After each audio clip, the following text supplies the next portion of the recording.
Hi, my name is Jim Jackson, and it's good to be with you today. I'm a research psychologist at Vanderbilt University Medical Center, where I inhabit the Division of Allergy, Pulmonary, and Critical Care Medicine, and where I have conducted research really for the last 20 years or so on ICU survivors.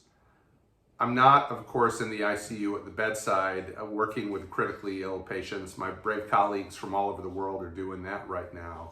But I can contribute by adding any insights that I might have about how to cope more effectively during this challenging pandemic. And that's what I'm going to do today. Today we're going to talk a bit about coping with social isolation, which is part and parcel of this process. Depending on what state or country you're in, you may be self-isolating, and indeed you may be quarantined. And the impact of those things on people psychologically is often quite meaningful indeed. So we're going to talk a bit about that. In March of this year, the Lancet commissioned a brief review article, actually brief but quite comprehensive, about the psychological impact of quarantine. And that review article looked at a number of studies that indicated that being disengaged from others in the context of quarantine, being isolated, had meaningful long-term impacts. People who had been quarantined had difficulties with anxiety. After the end of the quarantine, some of them had symptoms of PTSD. Some of them had issues with anger, really a range of things. And that's the problem that we want to avoid if we can and try to get in front of. So that's what we're going to engage today, how one can cope effectively in the context of social isolation. As with so many things, there aren't magic answers, there aren't magic formulas. In the kitchen in my house, I have a bottle of Elixir from 1905 or 1910. And that elixir, that magic potion, if you will, was created by a famous, or perhaps I should say infamous, doctor from Buffalo, New York, Dr. Pierce. I remember my great aunt telling me that Dr. Pierce was a distant relative of mine. And Dr. Pierce's elixir, which sold to thousands, if not millions of people around the turn of the century, promised to cure whatever ailed you. It was supposedly the cure for all things. Obviously, didn't work. I'm not really sure it was the cure for anything. Dr. Pierce made a lot of money at his hospital for invalids. That was the name of it in Buffalo. But I think his elixir was more in the P.T. Barnum realm than actually being helpful. And the advice that I'm giving you, the insights I'm sharing, they aren't a magic elixir, but I do think they rely on solid psychological principles. And if we rely on these principles, they'll serve us well. So the first component here is simply that in the midst of social isolation, we really need to engage. We were built for, we were created for, we were made for relationships with other people. Now, certainly we all fall somewhere on a continuum from more introverted to more extroverted. Some of us are extremely extroverted, and I probably would put myself in that category. I appreciate so much the patience of my colleagues at work, because as I walk down the corridor past their office, and I probably do that 20 times a day, I often find myself wanting to pop my head in the door just to say hello to them. I haven't seen them cringe, haven't seen them roll their eyes, but I know that level of engagement on my part, if you will, is overwhelming, for example, to introverts. So we don't need the same amount of connection, not at all. But all of us were made for that. All of us were built for that. So seeking connection right now is really important. We have an advantage that we didn't have in earlier times, and that is we have social media, we have resources like Zoom, we're really only limited by our creativity. And I think the relationships that we have, we really need to leverage. Last Wednesday evening, I spent about an hour on a Zoom call with about a dozen former classmates of mine, Portage Central Mustangs, class of 1986, for full disclosure. And we're all friends, but we hadn't been in touch for quite some time. And the call was really about trying to support each other during this challenging season, and it was so meaningful. One of my former classmates on the call got out his old high school football jersey, he held it up. That prompted me to go get mine, that prompted another person in the group later to go get his, to post a picture of it on Facebook. These are points of connection that are really important. These, in many cases, were people that I hadn't spoken to for many years. But they were people that I still cared about. They were people who still cared about me. And receiving support from them was really important. So some of us have large social networks. Some of us have rather small networks of connection. Whatever size your community is, lean into other people in this time. Lean into people early. Lean into people often. Importantly, if you have needs, articulate those needs and give people an opportunity to meet them. We certainly live in a season where we are very good, we've become very good at curating our lives, at showing people on Instagram or in Christmas cards or whatever the case might be, what it is we want them to see. And I know your experience has been like mine, that you are sometimes surprised when you get to know someone and you learn that the image that they were projecting is a little different than the reality. What's the relevance of that? The relevance is that sometimes people appear to be fine, for instance, on the outside. In the inside, they're struggling greatly. Sometimes it may be to others that you appear to be fine and you're actually struggling.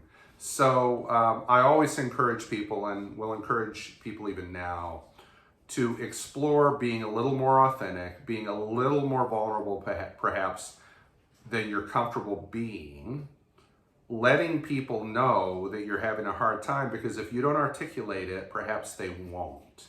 It's very scary. It's very scary to dip your toe into the water. It's very scary to, in effect, raise your hand and to say to a friend, I'm having a hard time. For professional physicians, for instance, who are by their very nature, very high functioning, it can be a great challenge to admit weakness. It can be really hard to take that mask off. And yet that's really what we're called to do in this season. And if you take the mask off as you interact with me, and I take the mask off as I interact with you, we can have a depth of connection that is really meaningful and really helpful. The other thing I would say as it relates to asking for help is, first, move out of your comfort zone to do it. It's very hard, but move out of your comfort zone to do it. Secondly, be quite specific about what you need.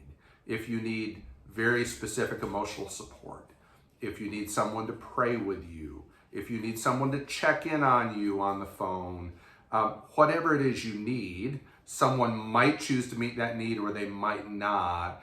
But what you don't want is a situation where you get really frustrated because they're not meeting your particular need. And it may be because you didn't articulate it to them.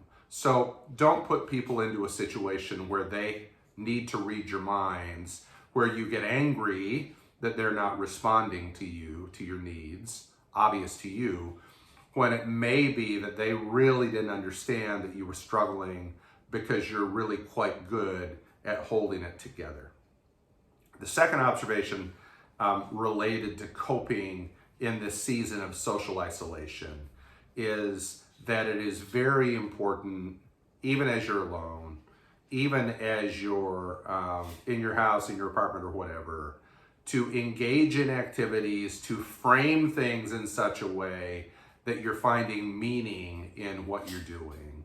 Viktor Frankl was one in a long list of thoughtful writers and philosophers, perhaps one of the best known, who talked a lot about this notion that if I can find meaning in things, if I can imbue things with meaning, I can tolerate almost anything. And I can tolerate it for almost an indefinite period of time if I can simply attach meaning to it. So this is a really important concept. As you're isolated, as you're alone, try to find meaning in things. Third, as you're quarantined, as you're isolated, as you're alone, try to frame this, and this is no easy task, try to frame this as an opportunity to learn new things, to engage in new ways of living, to explore new and different things that you haven't explored before. My wife, Michelle, is very thoughtful. She's very creative. In so many ways, she's the backbone, if you will, that has kept our family together during this challenging pandemic season. And frequently of late, I will walk into the living room, I'll walk into the kitchen, and I'll notice that she is conversing in French with a tutor.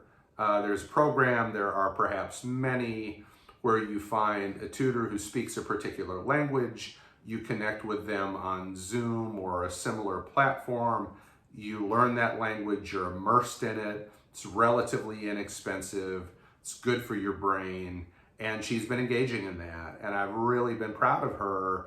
She's done a great job modeling for our family how to adapt and how to pursue things that are interesting and creative that keep you engaged and perhaps even a little distracted during this challenging time. The fourth comment I would make related to coping with isolation, and this is in the context of families and relationships, I think this is really an important point, is the following. We are going to have conflicts if you live with one other person, much more so if you live with many under the same roof. You're going to have meaningful conflicts. That's just how life works. It's part and parcel of it.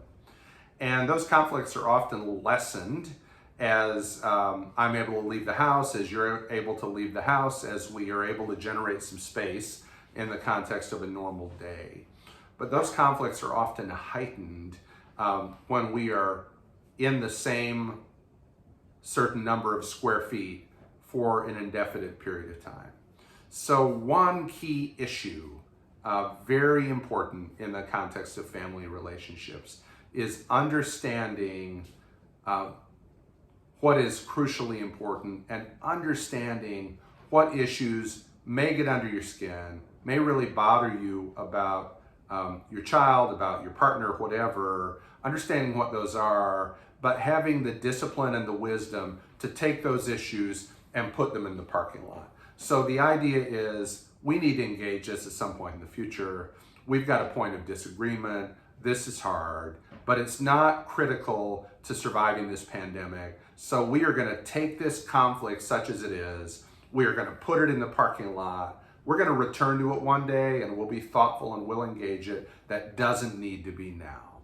So doing things to really decrease the pressure of your current situation, very important. With these insights, and I'll highlight again, and I've mentioned it before, with these insights along with a deliberate decision to limit and focus, limit the focus you have on exposure to the media, I think we can find a way to get through this. I'll just highlight the last point. There was a really interesting article published 4 or 5 years ago. A psychologist had studied mental health outcomes after 9/11 in a large number of participants they had followed after 9/11. And they found roughly 10 or a dozen years after 9/11 that how much news people had watched around and after 9/11, total amount of time they'd spent watching the news around and after 9/11, was predictive of things like PTSD symptoms fully a decade later. So you've got time in this in this period of isolation, you've got time to do a lot of things. You can choose to do productive things. You can choose to do things that aren't fundamentally in and of themselves bad, but things that are not necessarily helpful. Again, just a regular reminder. Let's be thoughtful about the content of media exposure. Let's be thoughtful about the amount of media exposure. Let's take that time that we might have spent checking our phone, being on our iPad, being on our computer, following the news, and let's use that a little more productively in connecting with other people who care about us, that we care about. That approach will serve you well. Let's be careful out there, as usual.